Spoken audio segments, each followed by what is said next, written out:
Hi, my name is Matt and I'm doing a series of videos to try and help people with their Zycoo IP-based bell paging and emergency notification system so they can support themselves and don't need as much help from their supplier or their IT professionals.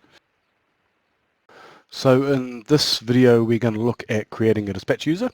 So those are the people that would have the IP dispatch console on their computer and would be able to make changes to the bell paging system or page people and things like that. So to do that, again, we're going to log into the IP Audio Center, and we've already discussed that we get the IP Audio Center's address from either the dispatch console login or once you've logged in from the bottom of the window that says server address. So once we've done that, we're going to go to Settings, Dispatch Users. You'll see I've already got two logged in for our company. So we've got Cytec and Varlene, their access level, permissions, IP phone number, and you'll notice that one has a phone number and one doesn't, and then our standard edit and delete options. So we're going to look at adding one. So to add one, you're going to put in username. Now that could be an area, the person, whatever you'd like. So I'm just going to put in Matt, and then you'd put in their password that they would use to open the dispatch console. So that can be whatever you want. At the moment I'm just going to make it admin, and it's going to be all uppercase because it's case sensitive. And again, we can look at the password here. You can then put an address if you want to, so that can be more details about where about this console and phone may be at, and a phone number if there's a phone number for calling that phone. Then what permissions they have. Can they page? Can they use the one-click alarm option? Can they intercom? Can they schedule tasks, background music, etc., etc.? What access level they have. So an access level 1 will have priority over an access level 2 user, so they'll be able to make changes to what they've done.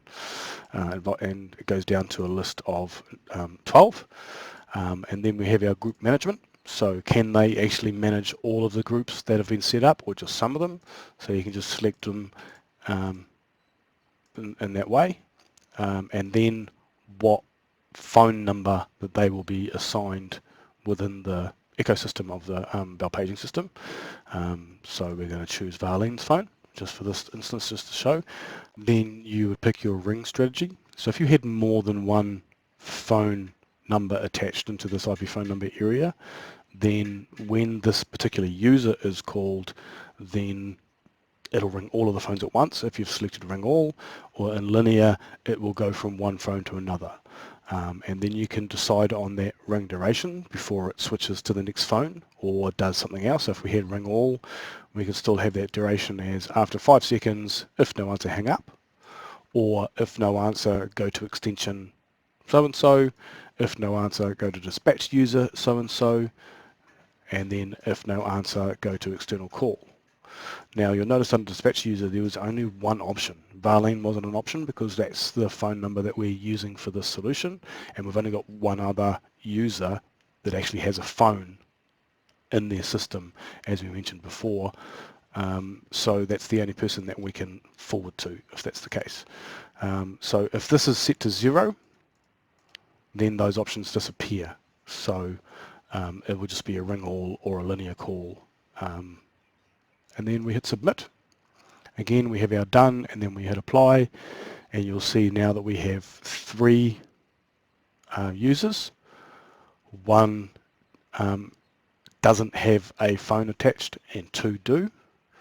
And I can't use those numbers again. So if I want to add another user, when I come down to the number, there isn't any numbers available because the 2 phones that are assigned to the system have already been used by other users. So although a user can use more than one phone, one phone can't be assigned to more than one user. And that's about it. Thanks.